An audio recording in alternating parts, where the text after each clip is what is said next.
Greetings, my beautiful lovelies. It's Emmy. How are you? It's great to see you and welcome back. Today's video is sponsored by Helix Sleep. Helix Sleep are the makers of premium mattresses and bedding that are customized to suit your needs and conveniently delivered right to your doorstep.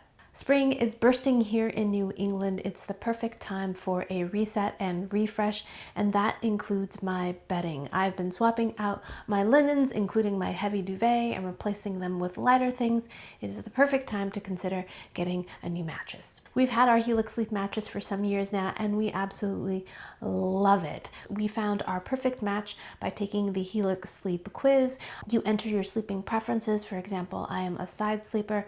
I prefer a firm style mattress, and I share my bed with my spouse, who also took the quiz, and we matched with the Helix Sleep Dusk Luxe. Our Helix Sleep Dusk Luxe gives us plenty of support, but what I love most is that if one of us is stirring or gets out of bed, the other one doesn't notice. That was not the case with our old mattress, where the springs were nice and squishy, so we definitely knew when the other one was awake. All Helix Sleep mattresses come with a 120-night sleep trial to make sure you love it, a lifetime warranty, and if you live in the US, shipping is free. Helix recently sent me their Comfort Adjust cooling pillows, which are adjustable in height and in firmness, which I think is so brilliant because we all like our pillows a little bit different, and our bodies are all a little bit different as well. And they're so nice. My children have promptly stolen them. They both each have one of the pillows. They call them Big Pill, and they absolutely love them. So most pillows are one size fit all, but your body is not. So why not invest in a pillow that you can customize for your body over time? If you'd like to try Helix for yourself, you can click the link down below or head over to helixsleep.com/emmymade and take advantage of their Memorial Day sale. Exclusive partner offer is 27% off site-wide. Big thanks to Helix Sleep for sponsoring this video and for their continued support so I can make better videos for all of you. Alrighty, lovelies, today we are going to be making ice pizza. Ice pizza. What does that mean? Well, we are going to be making a pizza that we are going to pile some ice on as it's baking, and that will do a couple of things. It will prevent the pizza crust from over puffing, but it will also make some floury water, which we will add some cheese to, which will turn into the perfect simple sauce. Really? Really? We're going to put ice on our pizza dough and put it in the oven? It's not going to turn into a pool of a mess? I want to know more. So that is why we are here. So the first thing we need to do is make our dough. So lovelies, I had a little mishap. So as I was preparing all of my ingredients to shoot today's video, I picked up my bread flour container and the lid was not on securely, and I proceeded to spill flour everywhere. I did clean up my counter mostly.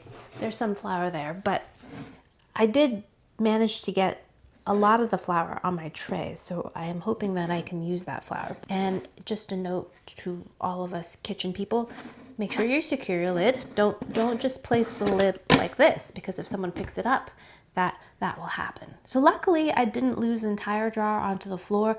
Luckily the glass didn't break all over the floor. So it could have been worse, but still, what a mess. So I have flour over everything. The recipe that I'm using today is super simple, contains only 4 ingredients, but has an interesting technique because we're going to wait 72 hours for this dough to develop. It's supposed to develop the gluten and have a great flavor as well. I got it from Baking Steel, and I'll put a link to the original down below. So we do need a scale. This recipe will make 2 pizzas or pies that are about 12 inches in diameter. And if you don't have a kitchen scale already, highly recommend them. They're so useful. We need 500 grams of bread flour. Bread flour contains more gluten, so this will make a chewy crust. And make sure the lid is secure, right? And free of dust. I think that was another reason why it was slippery too, because it was very floury. Okay, and some salt. Where's my recipe? For goodness sakes, where did I put the recipe? I swear.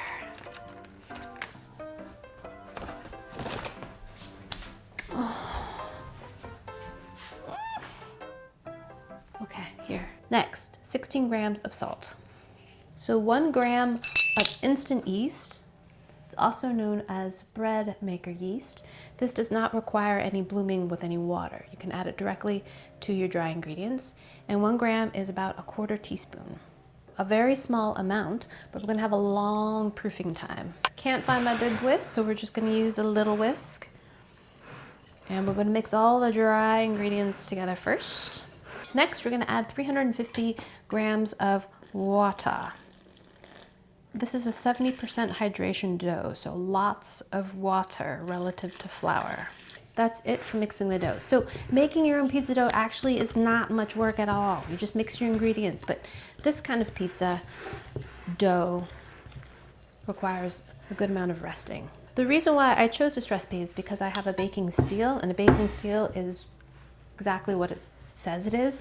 It's a really thick, heavy gauge piece of steel that you place in your oven, and you crank up the heat, get it really, really hot. It's just like a baking stone in the sense that it holds in a lot of heat, and then when you put your dough on it, it gives you that really great kind of leopardy crust underneath. It gets nice and crispy.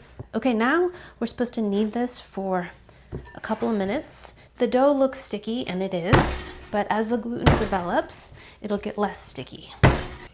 Now don't be tempted to add more flour to this because it's sticky. So now we're gonna cover this. I like using a shower cap. I keep reusing the same shower cap over and over and over again. The disposable ones are actually great. And we're gonna leave it on our countertop for 24 hours at room temperature. After that, we can take the whole thing, don't stir it or anything, place it in the refrigerator for 42 hours, just in the fridge. And then I will come back and we'll shape our pizza, and then we'll put some ice on it and see what this ice pizza is all about. Alrighty, lovelies. See you in a little bit. Alrighty, my lovelies, it's been 72 hours since I last saw you, and when I left, I made my pizza dough and we let it rest on the countertop for 24 hours at room temperature. Afterwards, we placed the whole lot into the refrigerator for an additional 48 hours. It's pretty amazing the difference that 24 hours makes. That little pool of flour, water, and yeast and salt bubbled up super high, doubled. So after additional 48 hours, what I did with my dough is I divided it into 2 balls using a little bit of flour to shape the ball, to tighten it up. Then I covered my 2 balls and I've let them sit at room temperature for a few hours.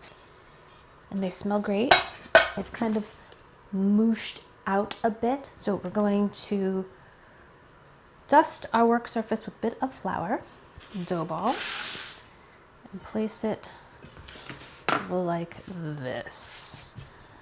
I watched a few videos on cacio e pepe ice pizza, and I'll put links to the inspirations down below.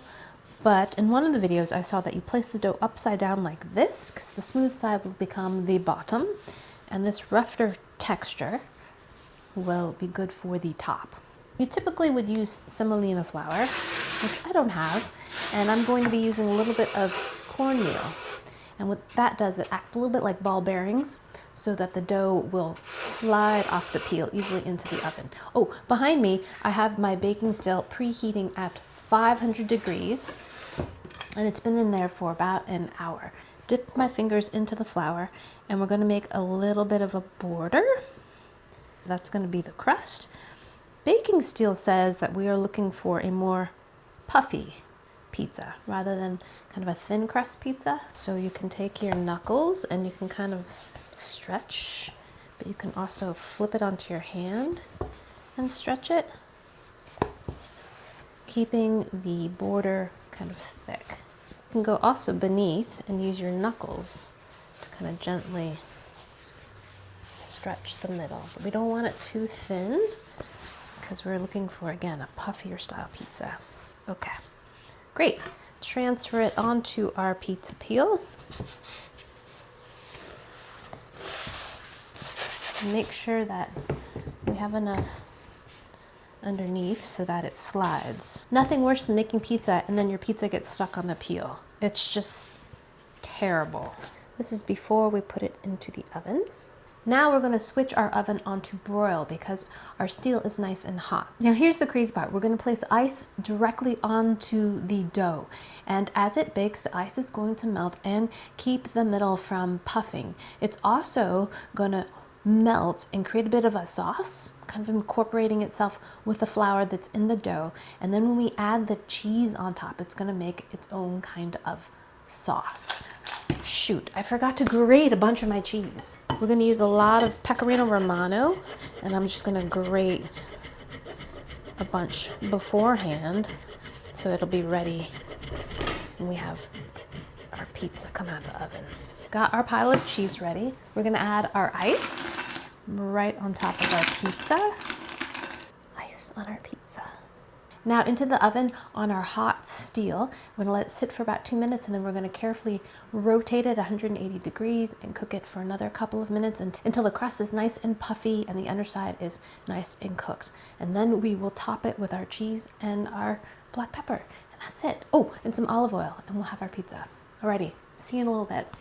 Alrighty, lovelies, look at my pizza. Look how the ice melted, and it was supposed to keep the middle from puffing, but mine's still puffed.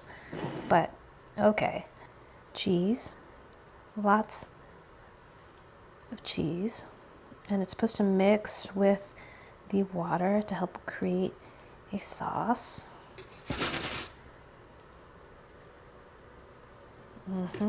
And then a generous drizzle of olive oil. Okay, yes. Now my favorite part, the black pepper. Oh, please, this looks so good.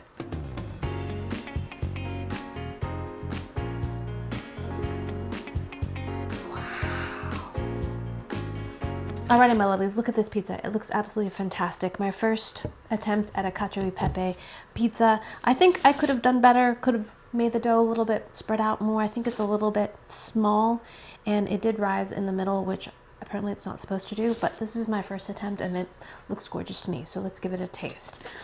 Okay. Ooh. Look, that's what it looks like in the middle.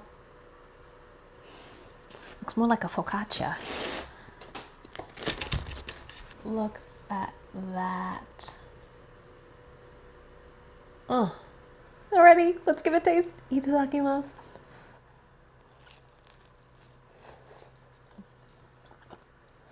Oh. Oh my goodness, is that good? That's so cool. Add a little water to the pizza in the form of ice and add some cheese, and it makes its own creamy sauce. Look at that. The pecorino romano is super salty, so you don't need that much, and combined with the water, it makes a sauce. And the olive oil, of course. The perfect amount of seasoning here, along with the freshly cracked black pepper. It's so great.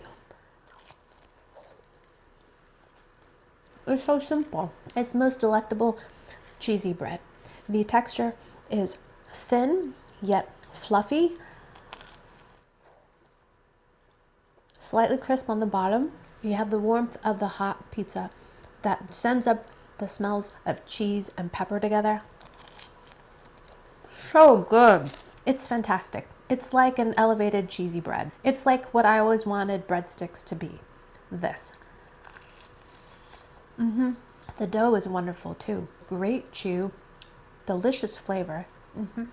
So in terms of ease of making and the quality of the end result, this might be my go-to pizza dough. Do not let the 72 hours deter you from trying this pizza dough recipe, or this pizza for that matter. One little tip is that after you let the dough rest on your countertop for 1 hour, I divide the dough into 2 portions and then place them into a zipper sandwich bag. Then placed it in the refrigerator, and that way you save a lot of space in your refrigerator. You don't have a giant bowl taking up all of your real estate. Then let the dough sit there for additional 48 hours, and then you're ready to make pizza. Or you could also put the pizza dough into the freezer, which I love to do. Alrighty, my lovelies, there you have it. 72-hour pizza dough, ice pizza, cacio e pepe, whatever you want to call it. It is fan-stinking-tastic. And if you need some more inspiration or reason to make pizza, you should definitely check out my pizza playlist. It includes a pourable crust pizza and upside down grandma, and yeah, more reasons to make a pizza. So good. Thanks so much for watching, and big thanks to Helix Sleep for sponsoring this video. Take advantage of their Memorial Day sale. Exclusive partner offer is 27% off site-wide. Thanks again for watching. I hope you enjoyed that one. I hope you learned something. Please share this video with your friends. Follow me on social media, like this video, subscribe, and I shall see you in the next one. Toodaloo, take care, bye!